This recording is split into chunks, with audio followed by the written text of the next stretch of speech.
누가복음 13장 1절에서 21절 말씀입니다. 그때 마침 두어 사람이 와서 빌라도가 어떤 갈릴리 사람들의 피를 그들의 제물에 섞은 일로 예수께 아뢰니 대답하여 이르시되 너희는 이 갈릴리 사람들이 이같이 해 받음으로 다른 모든 갈릴리 사람보다 죄가 더 있는 줄 아느냐. 너희에게 이르노니 아니라. 너희도 만일 회개하지 아니하면 다 이와 같이 망하리라. 또 실로하면서 망대가 무너져 치어 죽은 18사람이 예루살렘에 거한 다른 모든 사람보다 죄가 더 있는 줄 아느냐. 너희에게 이르노니 아니라. 너희도 만일 회개하지 아니하면 다 이와 같이 망하리라.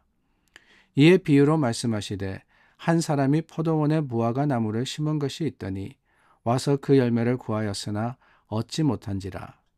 포도원 지기에게 이르되 내가 3년을 와서 이 무화과 나무에서 열매를 구하되 얻지 못하니 찍어버리라. 어찌 땅만 버리게 하겠느냐. 대답하여 이르되 주인이여 금년에도 그대로 두소서. 내가 두릅하고 거름을 주리니 이후에 만일 열매가 열면 좋거니와 그렇지 않으면 찍어버리소서 하였다 하시니라. 예수께서 안식일에 한 회당에서 가르치실 때에 18해 동안이나 귀신 들려 앓으며 꼬부라져 조금도 펴지 못하는 한 여자가 있더라. 예수께서 보시고 불러 이르시되 여자여 내가 네 병에서 놓였다 하시고 안수하시니 여자가 곧 펴고 하나님께 영광을 돌리는지라. 회당장이 예수께서 안식일에 병 고치시는 것을 분내어 무리에게 이르되 일할 날이 엿새가 있으니 그 동안에 와서 고침을 받을 것이요 안식일에는 하지 말 것이니라 하거늘 주께서 대답하여 이르시되 외식하는 자들아 너희가 각각 안식일에 자기의 소나 나귀를 외양간에서 풀어내어 이끌고 가서 물을 먹이지 아니하느냐. 그러면 18해 동안 사탄에게 매인바 된 이 아브라함의 딸을 안식일에 이 매임에서 푸는 것이 합당하지 아니하냐. 예수께서 이 말씀을 하심에 모든 반대하는 자들은 부끄러워하고 온 무리는 그가 하시는 모든 영광스러운 일을 기뻐하니라. 그러므로 예수께서 이르시되 하나님의 나라가 무엇과 같을까? 내가 무엇으로 비교할까? 마치 사람이 자기 채소밭에 갖다 심은 겨자씨 한 알 같으니 자라 나무가 되어 공중의 새들이 그 가지에 깃들였느니라. 또 이르시되 내가 하나님의 나라를 무엇으로 비교할까? 마치 여자가 가루 서말 속에 갖다 넣어 전부 부풀게 한 누룩과 같으니라 하셨더라. 오늘 저희가 나누었던 누가복음 13장의 말씀은 다양한 사건들을 기록하고 있습니다. 빌라도의 사건, 그리고 망대가 무너지는 사건 뿐만이 아니라 회당에서 예수님께서 18년 동안 허리가 꼬꾸라진 여자를 고쳐준 이런 사건, 그럼으로써 일어난 갈등에 대해서도 기록을 하고 있습니다. 그런데 이 모든 일들을 통해서 결론적으로 주어진 말씀이 뭐냐. 18절 말씀에 보니까 그러므로라고 하셨습니다. 그러므로. 그리고는 예수님이 가르쳐 주신, 예수님의 선포하신 말씀은 뭐냐. 하나님의 나라가 어떠하다라고 하셨습니다. 그러니까 그 앞에 일어난 사건, 그 앞에 일어난 일들, 이 모든 것들을 결론적으로 오늘 우리에게 주시는 예수님의 교훈의 말씀으로 한마디로 요약하자면은 하나님의 나라는 겨자씨와 누룩 같다라고 하는 거예요. 겨자씨와 누룩이라고 했습니다. 근데 이 겨자씨와 누룩의 공통점이 뭐냐? 도대체 천국은 하나님의 나라의 특성이 뭐냐? 작게 시작한다는 것이 공통된 것이 아닌가 하는 생각이 들어요. 겨자씨, 누룩 다 작습니다. 하나님의 나라는 작지만은 조용하게 그리고 은밀하게 커집니다. 다르게 이야기하면은 처음은 다 소소하다라고 하는 거예요. 세상의 일도 그렇지 않습니까? 큰 일도 처음에는 작게 시작하는 겁니다. 작지만은 그것이 소중하게 자라게 되면은 크게 되는 겁니다. 하나님의 나라, 어디 하나님의 나라뿐이겠어요? 교회 사역도 그렇고 우리의 신앙도 그렇습니다. 처음부터 신앙의 대단한 그 큰 규모를 보인다. 그러면 여러분 조심해야 돼요. 오히려 그런 사람들이 큰 신앙의 시험에 들 수 있고 뿐만 아니라 잘못된 길을 갈 수 있다라는 생각이 듭니다. 오히려 차근차근 하지만 적은 일이지만은 그 일에서부터 하나님을 섬기기 시작하고 비록 시간이 오래 걸린다 할지라도 차근차근 그 신앙의 연륜이 쌓이다 보면은 믿음의 풍성한 또한 신앙의 큰 모습을 보일 수 있지 않겠습니까? 그러므로 여러분 하늘의 누룩과 또한 겨자씨를 통해서 보여진 이 말씀 하나님의 나라라고 하는 것은 비록 작지만은 어떻게 보면 나 혼자입니다. 나 한 사람일 수 있어요. 그러나 내가 하나님의 뜻에 들려 사용될 때 그것이 교회의 힘이 되고 더 나아가서는 세상을 향한 선포가 되고 예수 그리스도의 놀라운 은혜와 사랑을 전하는 능력이 된다라는 것을 생각하고 작은 것에서부터 큰 것을 이루어가는 저와 여러분들이 될 수 있기를 바랍니다. 조금 달라지면은 세상도 조금 달라지겠죠? 내가 조금 바뀌면은 세상도 바뀔 수 있습니다. 별거 아닌 것처럼 보이더라도 여러분 조급하게 생각하지 마세요. 언젠가는 주님이 크게 쓰시는 그 능력의 시간이 오게 될 겁니다. 하나님의 사람들이 다 그랬거든요. 기다림에 지혜로웠던 사람들입니다.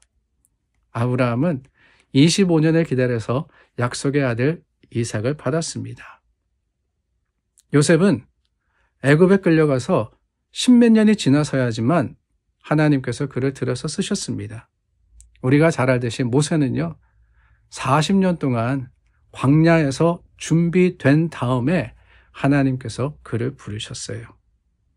잘 기다리면은 하나님께서 작은 것에서부터 큰 것을 이루심을 우리가 기억하고 그것이 천국의 진리이고 방법임을 소망하는 확신하는 우리 모두가 될 수 있기를 바랍니다.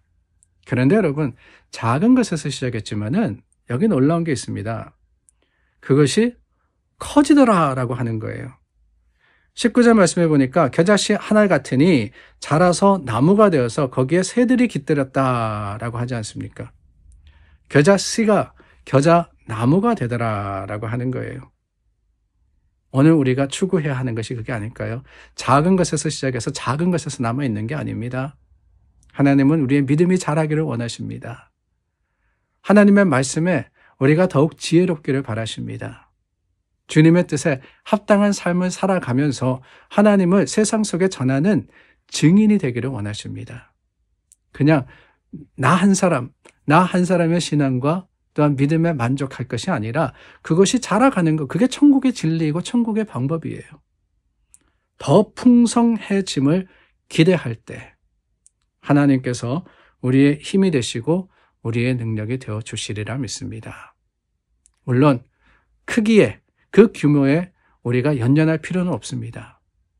그러나 반드시 기억해야 하는 것은 자라가야 한다는 거예요. 그게 생명입니다. 생명 있는 것들은 자라가게 돼요.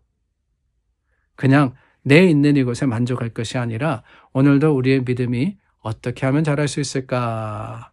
하나님께서 주시는 말씀의 그 풍성함으로써 조금 더 든든하게 조금 더 깊이 신앙과 믿음의 뿌리를 내리고 자라가는 저와 여러분들이 될 수 있기를 바랍니다. 그런데 여러분 여기에 중요한 것이 있습니다. 아니 예수님께서 비유하시려면은 이왕이면 씨에서부터 자라가지고 거목이 되는 나무들도 많지 않습니까? 아니 그냥 겨자 나무가 아니라 백향목, 백향나무라든가 대단하게 큰 나무도 있을 텐데 왜 겨자나무로 비유를 하셨을까? 저는 거기에 다름이 아니라 우리가 너무 큰 것을 기대하는 것보다는 내실을 또한 추구해야 한다라는 교훈이 있지 않을까라는 생각이 들어요. 내적인 성장과 외적인 성장, 작은 것과 큰 것, 그것의 조화가 있어야 된다라고 하는 것이지요. 그래서 21절 말씀해 보니까 여자가 가루 속에 넣어다가 부풀게 한 누룩과 같다라고 했습니다. 부풀지만은 그 속에 분명히 누룩이라는 영향력이 있더라라고 하는 거예요. 그러니까 밖으로 보이는 성장만이 아니라 안으로 보이는 든든함이 있는 것, 그게 바로 신앙의 모습입니다. 우리가 자라가야 된다라고 하지만은 너무 급하게 너무 빨리 자라다 보면은 속이 비게 되어 있습니다. 그게 아니라 우리는 생명을 품고 성령의 충만함으로써 항상 내 안도 말씀으로 든든한 사람. 물론 우리가 하는 일과 보여지는 것에 있어서도 성장을 해야 되지만 내 속에 있는 영적인 성장을 동반하는 신앙의 이 자라감이 있어야지만 그것이 바로 흔들리지 않는 깊은 뿌리를 가진 것이 되지 않을까요? 오늘 저와 여러분, 우리 안에 있는 그 성령을 의지하고 항상 자라가기를 원합니다. 주님 안에서 멈춰 있는 것이 아니라 조금씩이나마 주님의 말씀과 그 뜻을 따라서 믿음으로 더욱더 든든해 가는 저와 여러분들이 될 수 있기를 간절히 소망해 봅니다. 기도하겠습니다. 참 좋으신 하나님, 하나님의 나라의 법칙을 배웠습니다. 작은 것에 있어서 우리가 실망할 것도 또 크다고 자랑할 것도 아니라 늘 주님 안에서 주님의 뜻을 따라서 조금씩 성장해가는 주님의 뜻에 합당해져가는 모습으로 변화하는 우리가 될 수 있도록 우리를 사용하여 주시옵소서. 예수님의 이름으로 기도드립니다. 아멘. 주님 안에서 오늘 하루를 새롭게 시작합니다. 주님께서 여러분들의 삶의 현장에서 함께 하시고 오늘도 믿음으로 자라가시는 믿음의 백성들이 되시기를 예수님의 이름으로 축원합니다.